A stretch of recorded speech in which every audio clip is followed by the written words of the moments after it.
কৃষকের মূল কাহিনীটা আজকে পুরোটা শুনুন, আশা করছি ভালো লাগবে। আলহামদুলিল্লাহ চাচা, এখন তো আর পাটের ওই রকম তো দাম নাই। কাকা রে কথাতে পয়সাতে বাবা, মুনি মজুরকে কোনো বালের দাম নাই। শোন বাবা, গিয়া দেখবালা এটার দাম ঠিক হয়ে পাইতেছে, পয়সা লাগা পাইতেছে। আমরা মুনি মজুরের বাবা কোনো সময় তার মূল্য পাই, কষ্ট আর অনেক বেশি। তবে কত হলে কি হয় মনে কর, আমার একটা কিছু কর্ম না করে তো ফেরত যাইতো না। এই লেগা রে বাবা করি, যেই কদিন খাই এই কদিন এরমই করলাম বাবা। আপনার কি নিজের ক্ষেত?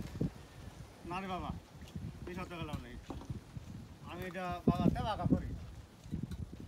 কিন্তু হাই পয়সা লাগা কি করে তারা তুইতে আছে পরে ইয়া করতেছে। আমরা এই যে এই ভাতটা তুইলে করো মনে কর সারা আঙ্গর দেখায় পাটলা আড়াই দাম নাই। নিতে তো অনেক কষ্ট, তাই না চাচা?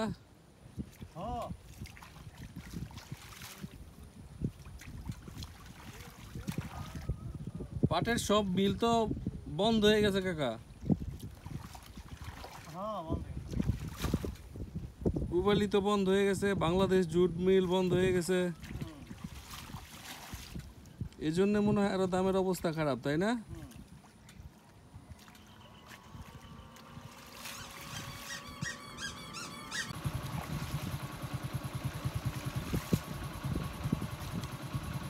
ভিডিওটি ভালো লেগে থাকলে অবশ্যই লাইক, কমেন্ট এবং আপনার আত্মীয় স্বজন, বন্ধু বান্ধবের কাছে শেয়ার দিবেন।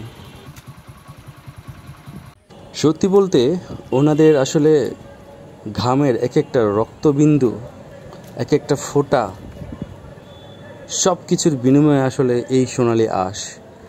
সত্যি বলতে ওনারাই কি আসলে এই সোনালি আঁশের যে আভা সত্যিই কি ওনাদের জীবনে ছড়ায় কিংবা ছড়াবে না। কারণ ওনারা আসলেই মূল যেই টাকা, মূল যে অর্থ ওনারা আসলে কখনোই পায় না। কৃষক সবসময় সর্বক্ষেত্রে সবসময় তারা ভুক্তভোগী।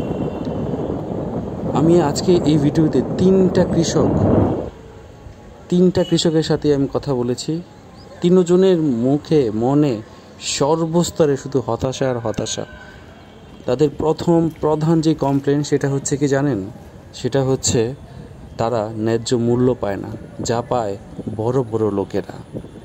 ভিডিওটি অবশ্যই শেয়ার করে দিবেন, সারা বাংলাদেশের মানুষকে দেখার জন্য সাহায্য করবেন।